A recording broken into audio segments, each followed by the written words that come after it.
Storyline for this Week 9 matchup. Matt Stafford, are you going to play? Matt Stafford did not return to the Dallas Cowboys Week 8 game as he sprained his UCL.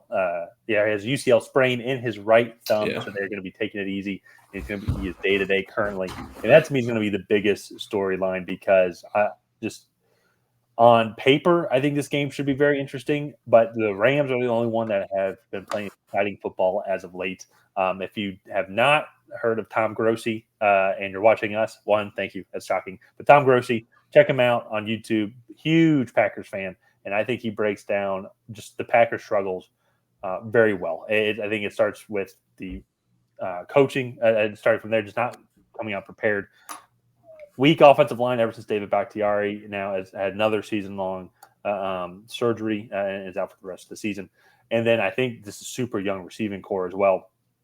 Is I think just providing a bunch of inconsistency and as well as Jordan Love, his first full season as a starter. So I throw that over to you, Ryan. What are your thoughts on the Rams and Packers so far this season and your overall expectations for this game? So the Rams have slowly kind of turned into what I thought they would be. And like they would beat bad teams, but then struggle against the good teams. And they really struggled last week. I mean, they got not just beat, but they got beat up. And so that it's interesting to me to kind of see how they're going to combat this. They're 3-5 on the season now. The Packers are 2-5. And to me, if the Packers lose this game, going 2-6 on the season, you mentioned this before we started recording, they really shouldn't have even beat the Saints. They got lucky that Derek Carr got hurt and they were able to mount a fourth quarter comeback there.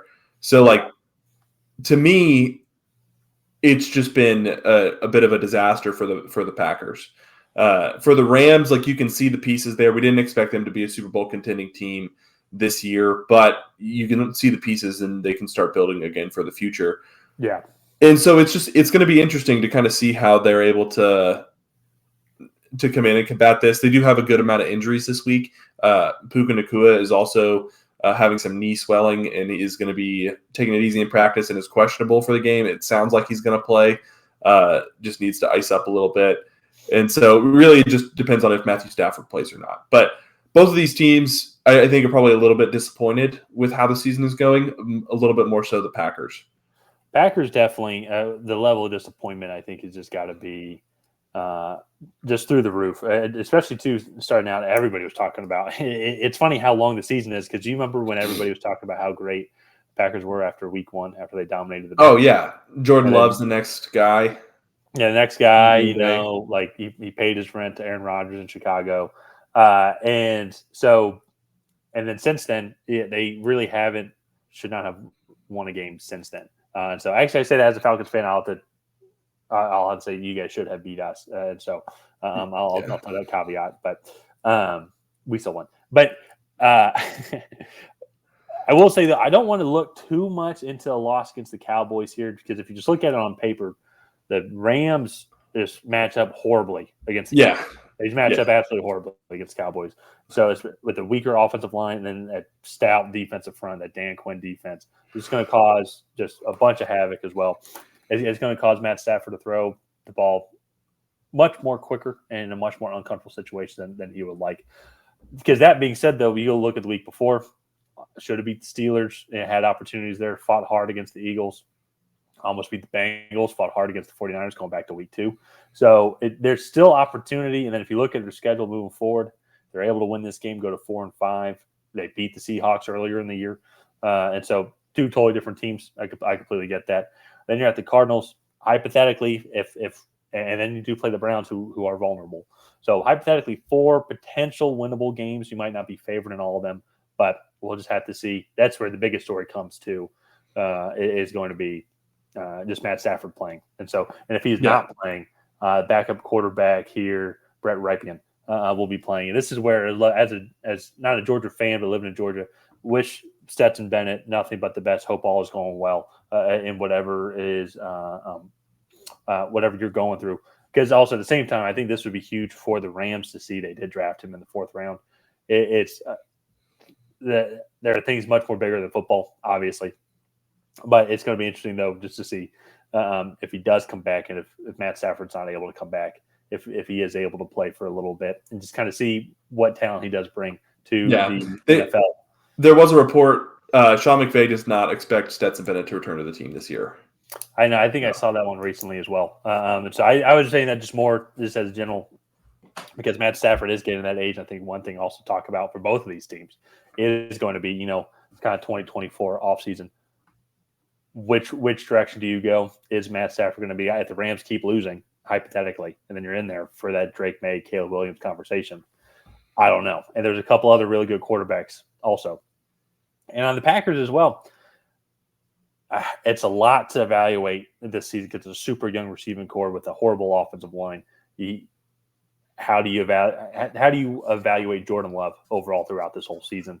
Because I think there's a lot of good weapons there. I think they're young, but at the same time, if you don't have an offensive line to protect you, it's going to be hard to be successful. And there's a couple of good offensive linemen as well that are going to be going in the top 10, and Olu Fashanu and Joe Alt as well. So it's going to be interesting to kind of see as the rest of the season progresses. I think when it comes to this game specifically, the Packers just don't have any fire, I feel, when it comes out. Fire doesn't start till they're down 2 scores coming out of the tunnel in the second half. And then it's too late. Yeah, and then it's too late. So if Matt Stafford's able to play, I think he's going to be able to sling it. I think he's going to be able to get some protection here. Not having Kyron Williams is definitely a big effect on this offense, but I think Royce Freeman will be able to help kind of pick up some slack also there. But we'll just have to see. All that's just going to depend on Matt Stafford, which I feel like Matt Stafford's a pretty tough guy. I feel like he's going to play. So before we get to predictions here, if you're still with us, one, thank you and watching it for this long. Not too many people can say that they do that. But like this video and also hit that subscribe button. Help us. Just keep growing the channel. We've reached our goal of getting to 2,000 subs by Halloween. We're recording this the night before Halloween, so hopefully none of you guys unsubscribe. That would be painful. But in general, I want to say thank you to everybody that has subscribed. Keep growing our community. It's been a really fun year. I can't believe we're at 2,000 and looking forward to just kind of keep growing. So, Ryan, who do you have winning this game and why?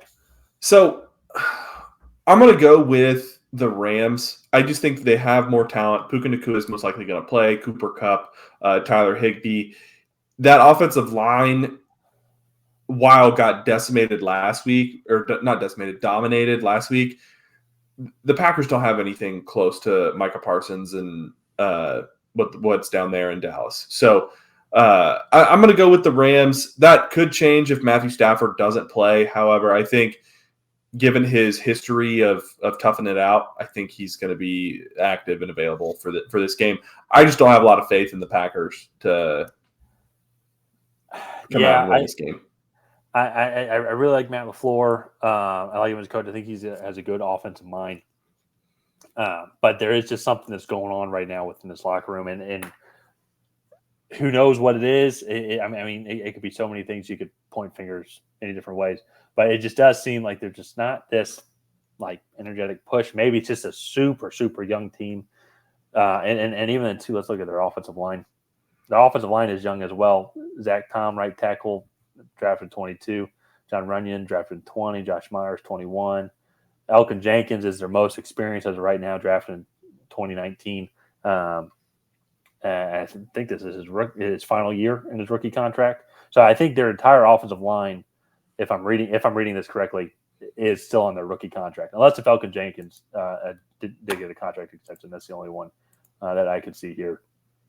And so it looks like he's still on his rookie contract. So I think that's something to be said on the overall this transition in the chapter of the Packers franchise.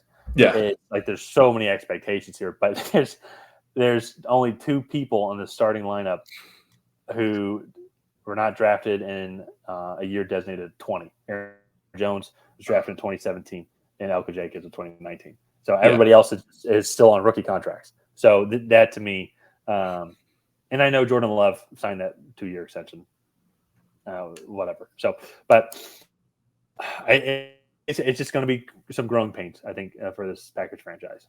Yeah. That for me, I'm going to they are so young, so inexperienced. I like Matt LaFleur as an offensive mind, but being a head coach is totally different. So I'm curious to see kind of what direction that role goes in as the season continues. Does it get better? Does it get even worse for Matt LaFleur? So I think it's going to be an interesting game. You're taking the Rams as well.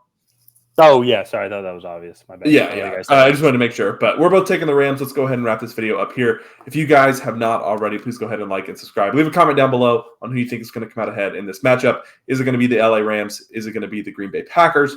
And that we'll see you guys next time.